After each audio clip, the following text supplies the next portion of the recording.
Presidency university news headlines. Dhaka দক্ষিণ city কর্পোরেশনের mayor হিসেবে ইশরাককে শপথ না পড়ানোর নির্দেশনা চেয়ে করা রিট খারিজ করেছেন হাইকোর্ট। শপথ পড়াতে বাধা নেই বলে জানিয়েছেন ইশরাকের আইনজীবীরা, তবে আপিল করবে বিপক্ষের আইনজীবী। আগামী 48 ঘন্টার জন্য আন্দোলন স্থগিতের ঘোষণা দিয়েছেন বিএনপি নেতা ইশরাক হোসেন। রাজধানীর কাকরাইল মোড়ে আন্দোলনস্থলে এসে তিনি এই ঘোষণা দেন। সরকারের কর্মকাণ্ডের উপর পরবর্তী কাজে নির্দেশনা আসবে বলে জানান তিনি।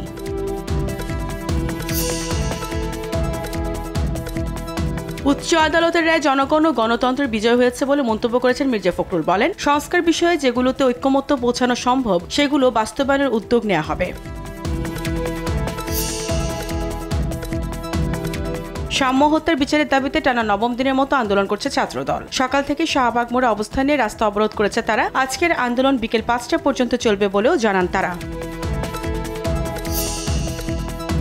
তারেক রহমানকে নিয়ে জাতীয় নিরাপত্তা উপদেষ্টার বক্তব্য উদ্দেশ্য প্রণোদিত ও দুরভিসন্ধিমূলক বলে মন্তব্য করেছেন রিজভী। তার বক্তব্য প্রত্যাহারের পাশাপাশি তাকে উপদেষ্টার পদ থেকে সরিয়ে দেওয়ার দাবি রিজভীর।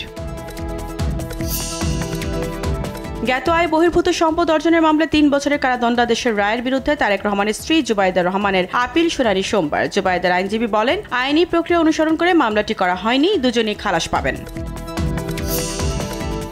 আগামী ডিসেম্বরের মধ্যে জাতীয় নির্বাচন হওয়া উচিত বলে মনে করেন সেনাবাহিনী প্রধান জেনারেল ওয়াকারুজ্জামান। নির্বাচন বিষয়ে তিনি আগের অবস্থানে রয়েছেন বলেও জানান। বুধবার ঢাকা সেনানিবাসে সেনা প্রাঙ্গণে তিনি এই কথা বলেন। আসন্ন ঈদুল আজহার দ্বিতীয় দিনের মতো ট্রেনের অগ্রিম টিকিট বিক্রি শুরু। এবারও শতভাগ টিকিট অনলাইনে। টিকিট ছাড়ার কয়েক মিনিটের মধ্যেই বিক্রি হয়ে গেছে সব। ফিরতি যাত্রার টিকিট বিক্রি 30 মে। ওয়াশিংটন ডিসিতে ইসরায়েলি দূতাবাসের 2 কর্মীকে গুলি করে হত্যা। নিহতদের একজন নারী, অন্যজন পুরুষ। ঘটনাটি ঘটেছে শহরের কেন্দ্রস্থলে অবস্থিত ক্যাপিটাল জিউস মিউজিয়ামের কাছে। একজনকে সন্দেহভাজন হিসেবে চিহ্নিত করেছে পুলিশ।